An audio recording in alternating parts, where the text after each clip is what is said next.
Hello, this is Mr. Collier, and today we're working out probabilities using tree diagrams. So in the first example, we have Stephen is having computer problems. His desktop computer will boot 90% of the time, and his laptop will only boot up 70% of the time.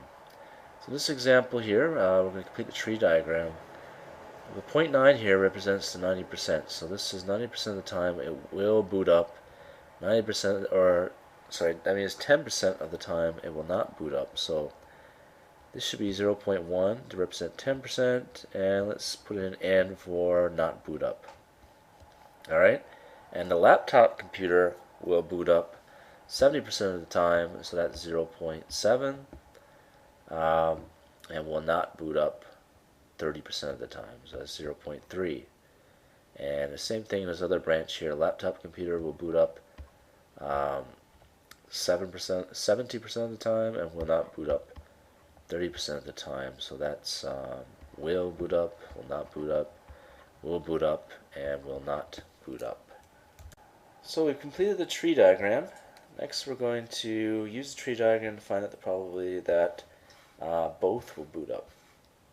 So both booting up, that's this part of the tree right here. So the desktop boots up and the laptop boots up. So to work at that probability, what we need to do is multiply. So this probability is going to be 0.9 times 0.7 will give you the probability of both occurring. Okay, so we multiply those two numbers together, we get 0.63. So this probability is equal to 0.63 or 63%. Okay, next we have only the desktop computer boots up. So that would be this branch right here. The desktop computer boots up, but the laptop computer does not. So that's this green branch here. That's equal to 0.9 times 0.3, which is 0.27. So that's equal to 0.27 or 27%. Okay, next example. The probability that Jasmine wakes up by 7:30 a.m. is 0.6. If Jasmine wakes up by 7:30 a.m., then the probability that she'll catch the bus is 0.9. If she sleeps later than 7:30 a.m., the probability that she will catch the bus is 0.4.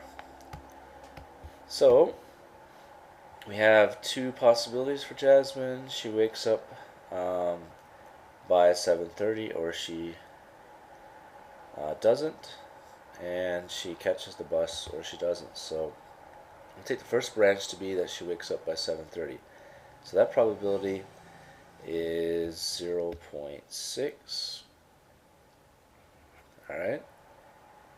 And obviously, if the probability that she wakes up is 0.6, probably she doesn't wake up before 7:30 a.m. is 0.4. And the next branch of the tree diagram is going to represent whether or not she catches the bus. But it says if Jasmine wakes up by 7:30, then the probability is 0.9 that she catches the bus. So that means 0.1 that she's going to be late.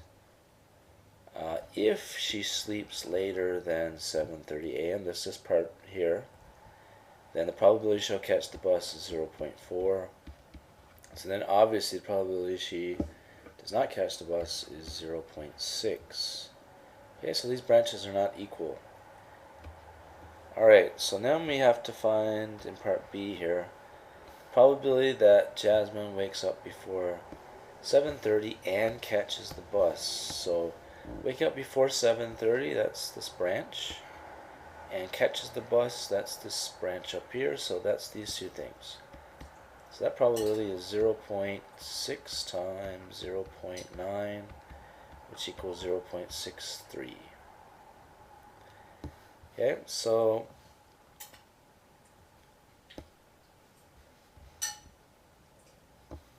the probability that she'll wake up before 7:30 a.m. and catch the bus is equal to 0.63, which equals 63%. Okay, next one, probability that she catches the bus. So this is just catching the bus. So we have two possibilities where she catches the bus. In this situation, she catches the bus. She wakes up before 7:30 and catches the bus. And in this situation, she also catches the bus. Okay, so we already worked at that one. The probability that she wakes up after 7:30 and catches the bus is equal to 0.4 times 0.4, which equals 0.16 or 16%. So to get this answer for part 2 here, we can take 0.63 plus 0.63 plus 0.16, and that equals 0.79 or 79%. Okay, in our next example, the top shelf of a bookshelf contains 2 fiction and 4 non-fiction books. The bottom shelf contains 3 fiction and 1 non-fiction. Renee is twice as likely to pick from the bottom shelf as she is to pick from the top shelf. If she takes one book without looking, determine the probability that it is fiction. Okay, so what we're going to do here is the first section of our tree diagram is going to represent the probability of picking from the top bookshelf or the bottom bookshelf, so top and bottom. Okay, and those probabilities are not equal. She's twice as likely to pick from the bottom shelf, so that's 2/3, and the top shelf is 1/3. Alright, and next what's going to happen is if she picks from the top shelf, there's 2 fiction and 4 non-fiction, so the probability, that means there's 6 books altogether, right? So the probability of picking a fiction and non-fiction is going to be 2 out of 6 and 4 out of 6. Okay, but we want to write those in simplest form, so I'm going to write 1/3 and 2/3. Okay, so 1/3 fiction, 2/3 non-fiction. And on the bottom shelf, we have different probabilities for the bottom shelf. For the bottom shelf, we have 3 fiction, 1 non-fiction, so that's 4 books altogether.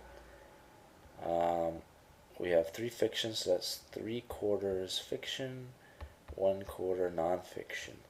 And I'm going to head and write out all the probabilities here. Now, there's 4 possible things could happen. You could have top shelf fiction, that's 1/3 times 1/3 is 1/9.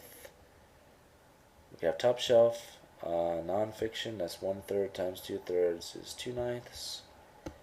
And bottom shelf fiction, 2/3 times 3/4 is actually half. Okay, that's half.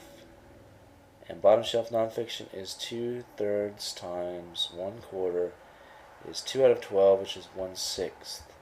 Okay, if you check it, if you add all these fractions together, you will get 1, so they'll all add up. And now we can work out all the probabilities. What's the probability that the book is fiction? Okay, so let's look at that. Fiction, here we have fiction. If you take from the top shelf and get a fiction book, that's 1/9. If you take from the bottom shelf and get fiction, that's half. So this probability is equal to 1/9 plus 1/2. Okay, so we're going to work this out by using the calculator. We can type in alpha y equals to get the fraction menu, press enter. I'm going to do 1/9 plus half.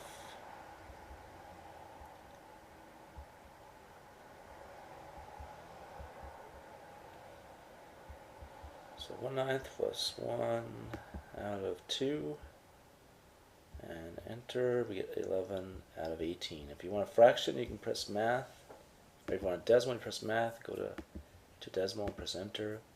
So it's about 61.1%, so that's equal to 11/18, or about 0.611, which is about 61.1%. Okay, the next one, we have probability. Find the probability it was taken from the bottom shelf given it is fiction. So that's given here tells us it's going to be conditional probability. And I think this is the one case or this is a type of case where the formula is a lot easier to use. Okay, so we're trying to find the probability that it was taken from the bottom shelf, given it's a fiction book. So in this case, you can figure it out with the diagram, but I think it's a lot easier to use the formula straight up. Okay, we've already worked out in part A the probability that it's fiction, probability of F. So we're going to take a look at the formula and see how to use it here. For conditional probability, we have the probability of A given B is the probability of A and B. So it's probability of A given B is the probability of A and B divided by the probability of B. In our case, we're looking at the probability that is taken from the bottom shelf given that it's fiction.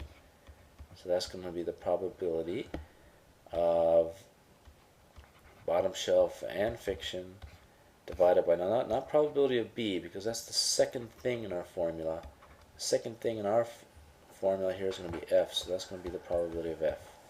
So we need to work out this probability of B and F divided by probability of F. Okay, so probability of B and F divided by probability of F. So that's what we're going to work out. And now we know that in the denominator already, we're going to have 11 out of 18. Alright, so that's what we worked out from part A. And we just need to work out the probability of B and F. Well, that's just this part right here. Probability of B and F is half. Okay, so that's going to be half. To do it on our calculator, we can do half divided by 11 out of 18. Okay, we can do that manually, or we can use our calculator. I'm going to use our calculator and work that out right now. So again, alpha y equals, get my fraction menu, half divided by 11 out of 18. Alpha y equals 11 out of 18. Then we get 9/11ths. If you want to change that to a decimal, you can go to, oops, not alpha, go to math and to decimal. So 9/11ths or 81.8%. So this is equal to 9/11ths, or what did we say? 81.8%.